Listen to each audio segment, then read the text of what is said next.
नमस्कार दोस्तों कल 9 जनवरी थर्ड शिफ्ट में मैं खुद एग्ज़ाम देके आया था। तो उसके आधार पर अपन मैथ के कुछ क्वेश्चनों का रिव्यू देखते हैं। मैथ का लेवल कैसा था, मैथ और रीजनिंग में कैसा लेवल आ रहा है। दोस्तों मैथ और रीजनिंग का नॉर्मल लेवल है, कोई ज़्यादा हार्ड नहीं है। जो रेलवे पहले के एग्जाम में पूछता आ रहा था वही है, जो पहले के शिफ्ट में पूछा था वही पैटर्न पूछ रहे हैं।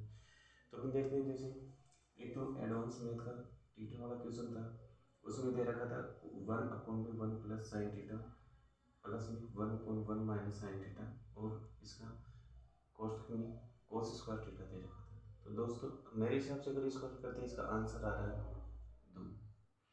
और फिर एक क्वेश्चन था बहुलक पूछ रखा था, इसमें बहुलक का मान दे रखा था और इसमें माध्यिका का मान दे रखा था और माध्य पूछ रहा था। और इस फॉर्मूले के आधार पर अपन उसको आराम से कर सकते हैं। संख्या का तो कंफर्म पता नहीं संख्या थी, लेकिन इसमें बहुलक का मान दे रखा था और माध्यिका का मान दे रखा था और माध्य पूछ रहा था। एक क्वेश्चन था अपने पास जिसमें विक्रम मूल्य दे रखा था, उसमें लाभ परसेंट दे रखा था कि इतना प्रॉफिट होता है। और फिर उसमें पूछ रखा था कि 8% लाभ पर बेचे कमाने के लिए उसको कितने में बेचना पड़ेगा। एक क्वेश्चन था अपने पास कि x बराबर तो अपने पास दे रखा था कि √30 प्लस √30 प्लस √30 और y बराबर 30 माइनस √30 दे रखा था। तो इसको आसानी से कर सकते हैं। जैसे 6 × 5, अगर प्लस होगा तो अपन 6 बड़ी संख्या ले लेंगे तो x का मान 6 आ जाएगा। और इसको भी अपन 6 × 5 लिख सकते हैं। माइनस होगा तो छोटी संख्या ले लेंगे तो 5 आ जाएगा। दोनों को मान दे रखा था। फिर अगले बता रखा था कि x और y के गुणा को आधा करने पर क्या आएगा।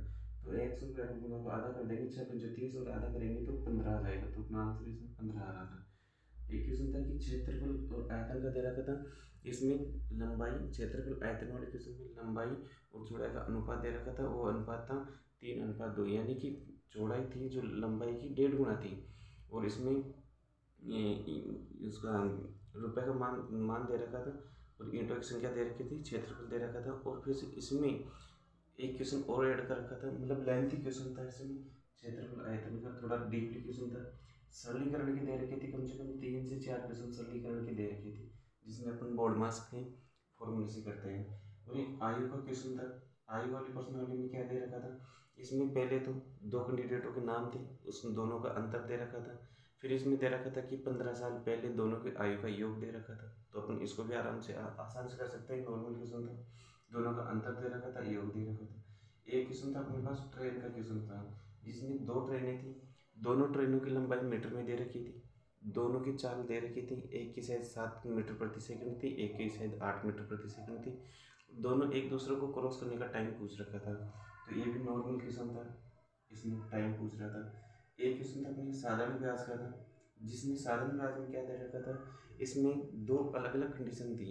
मतलब एक कोई व्यक्ति था, उसने 2 अलग अलग भागों में मूलधन को दे रखा था, उसमें दोनों की दर अलग अलग थी, टाइम और मूलधन दोनों का सेम था। तो इसमें साधारण ब्याज का अंतर पूछ रखा था, इसमें दोनों की साधारण ब्याज का कितना अंतर मिलेगा लास्ट में। इसमें से टाइम था, टाइम 3 वर्ष का दे रखा था, टाइम 3 वर्ष का दे रखा था। 3 वर्ष में दोनों का कितना अंतर होगा ब्याज का। एक क्वेश्चन था अपने पास समय और काम से क्वेश्चन था, इसमें ए बी सी 3 दे रखे थे, तीनों के टाइम दे रखा था। तो अपन तीनों के एलसीएम लेके इसको आराम से इसके 10 तक निकाल सकते हैं। और इसमें पूछ रहा था कि इसके डबल काम को तीनों मिलकर कितने दिन में पूरा कर सकते हैं। एक पाइप टंकी का था, इसमें 2 पाइप दे रखे थे, बिल्कुल नॉर्मल क्वेश्चन था। दोनों पाइपों का टाइम दे रखा था और दोनों पाइपों से पूछ रखा था, टोटल टाइम दे रखा था कि इतने टाइम में इतने, जैसे कि 30 घंटे में पढ़ने के लिए बी को कितने टाइम पर बंद करना पड़ेगा, ये दे रखा था। कम से कम 3 से 4 क्वेश्चन परसेंटेज के दे रखे थे, प्रतिशत के दे रखे थे। जैसे ओवरऑल अगर मैथ का अपन रिव्यू देखें तो 25 में से आराम से 22-23 क्वेश्चन बनाने लायक थे। 1-2 क्वेश्चन काफ़ी हार्ड थे, इसमें से 25 में से कम 4-5 क्वेश्चन थोड़े मॉडरेट टाइप के थे। हालांकि 15 से 20 क्वेश्चन बिल्कुल नॉर्मल आराम से एवरेज बच्चा कर सकता है। दोस्तों अगर आप भी करके आए तो आप बताना कि कितने अटैम्प्ट और कितने स्कोर करके आए। और इसी में 9 जनवरी को अगर साइंस और रीजनिंग का रिव्यू देखना चाहते हैं तो अगले वीडियो में करेंगे। चैनल को लाइक और सब्सक्राइब और शेयर करें। Thank you.